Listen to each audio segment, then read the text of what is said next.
Halo sahabatku yang terkasih, jumpa lagi bersama saya Jonsung, Jesus My Savior. Sahabatku yang terkasih, terima kasih sudah menonton channel YouTube saya, sudah mampir ya.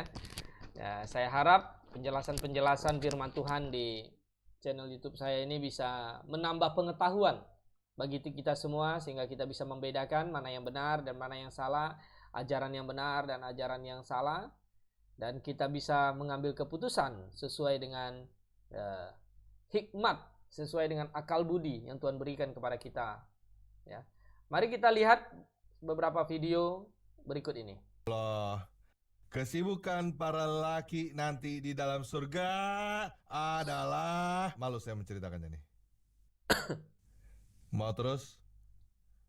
Kesibukan para laki yang masuk surga, di surga adalah memecah perawan istri-istrinya. Perawan terus. Ya, sahabat yang terkasih, ya. Kalau di dalam ajaran kekristenan di Alkitab, ya, ada dikatakan oleh Tuhan Yesus Kristus bahwa karena pada waktu kebangkitan orang tidak kawin dan tidak dikawinkan melainkan hidup seperti malaikat di sorga. Ya.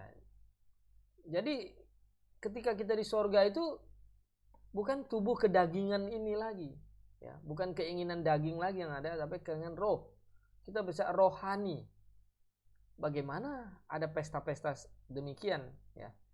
Nah, itulah beda ya ajaran Kristen dengan ajaran ya Islam, ya. Kemudian kita lihat lagi videonya. Habis malam pertama, dapatkan perawan istri, selesai, dia perawan lagi. Tak anggap enteng ini, Bu.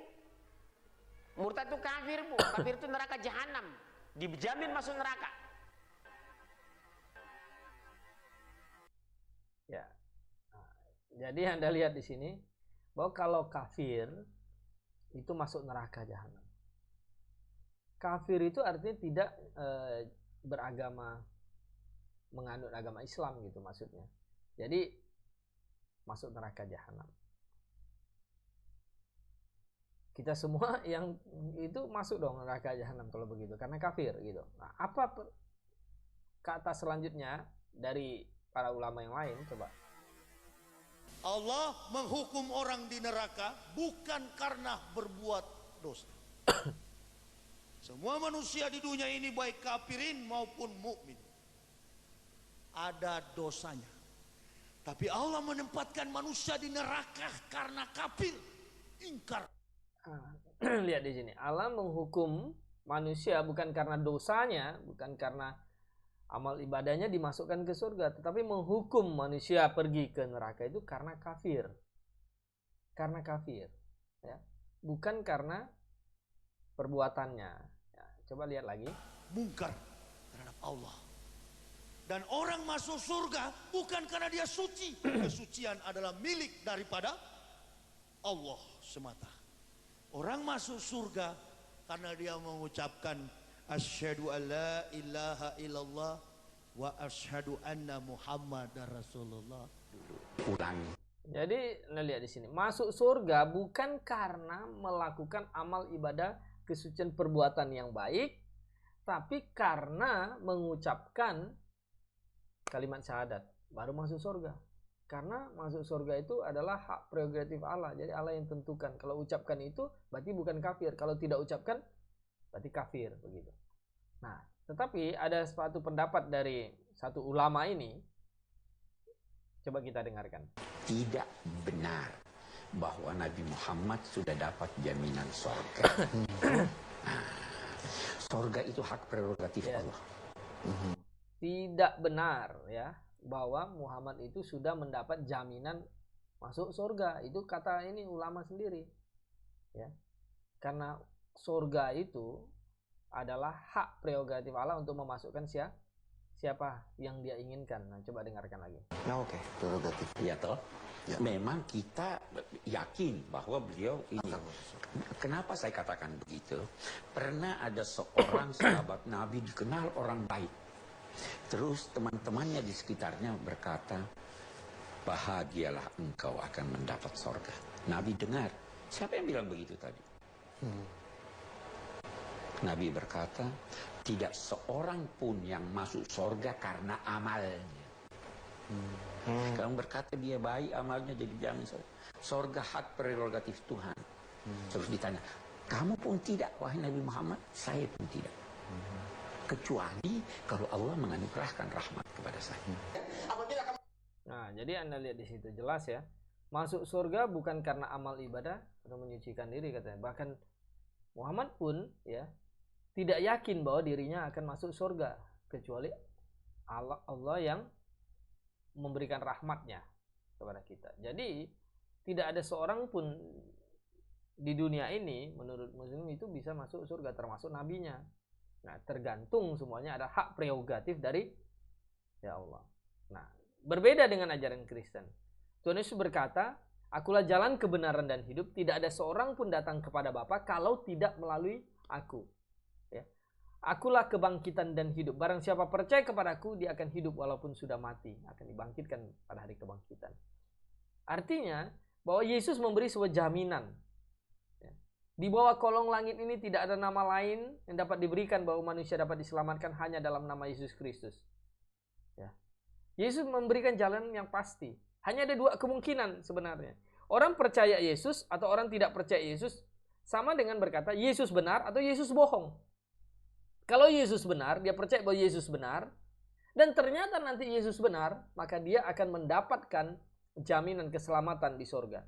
Kalau dia berkata Yesus bohong, ya, Yesus bohong, Yesus tidak benar, ya, maka dia akan dihukum selamanya di neraka.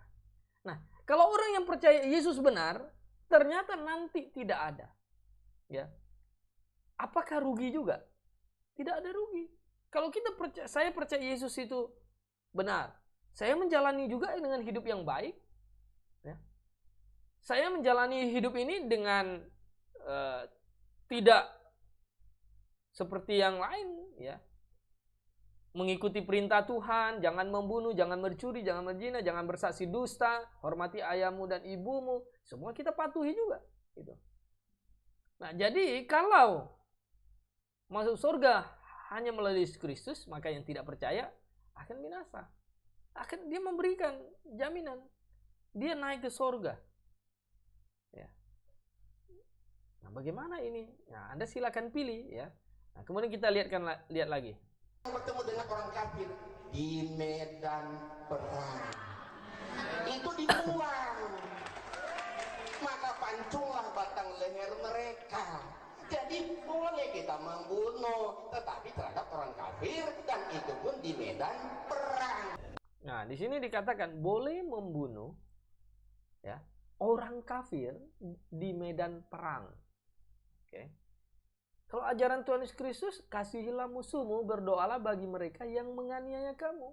Kita tidak diajarkan untuk perang-perang, membunuh orang, tapi kita diajarkan mengasihi sesama manusia seperti diri kita sendiri. Tuhan Yesus datang ke dunia ini bukan mengangkat pedang, mengangkat senjata untuk perang, untuk menguasai dunia, tapi dia mengajarkan kasih. Ya, kasih. Perbuatlah segala sesuatu yang orang itu kehendaki agar engkau perbuat baginya. Dia mengajarkan kasih yang begitu tinggi. Nah, berbeda kan? Anda silakan pilih, ya. Mau percaya yang mana? Oke, kita lanjutkan. Apa syarat poligami? Harus minta izin dengan istri? Tak ada. Saya ke sini, nikah saya sekali lagi sini, istri saya tak tahu, sah. Kemudian besok nanti malam ke Jakarta, nikah sekali lagi, sah. Kemudian habis itu nanti kami ke Yogyakarta, pengajian di Jogja, nikah sekali lagi, sah. Yang kelima baru tak sah. Selama masih 4 sah. Jadi kalau mau tetap sah gimana? Ceraikan yang satu, nikah lagi, ceraikan satu, nikah lagi.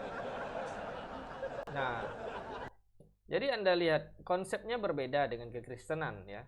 Kalau di kekristenan tidak boleh ya.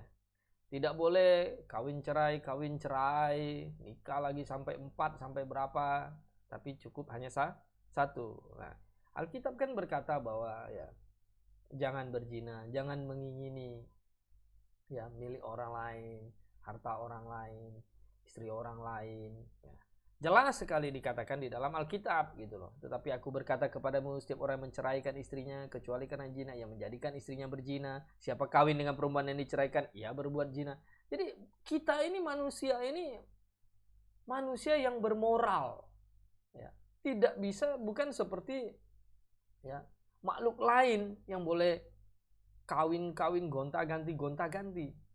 Nah, ini berbeda ya, ajaran Kristen dengan ajaran yang lain. Nah, kita lanjutkan. Maka dia bisa terus. Itu namanya unlimited. Quran hanya memberi info dan mengkritik. Tapi untuk membuktikan, lihat di Alkitab itu. Quran hanya memberi info dan mengkritik. Tapi Nah, Anda lihat di sini. Dia sendiri mengatakan bahwa Al-Quran hanya memberikan info. Nah, tapi untuk lihat kebenarannya, lihat di Alkitab. Ya. Jadi, sahabatku dimanapun Anda berada, ya, saya memaparkan ini, Anda silakan pilih. Ya. Yang mana ajaran yang masuk akal, yang sesuai dengan hati nurani, ya, yang sesuai dengan firman Tuhan, ya, yang sungguh-sungguh, ya,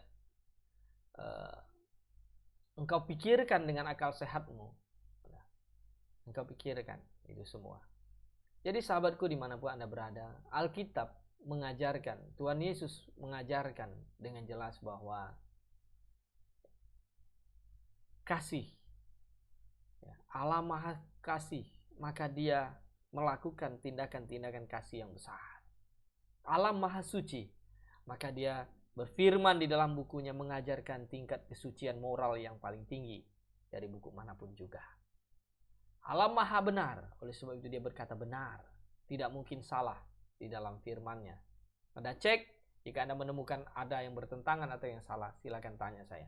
Nomor saya tertera di WhatsApp di bawah ini.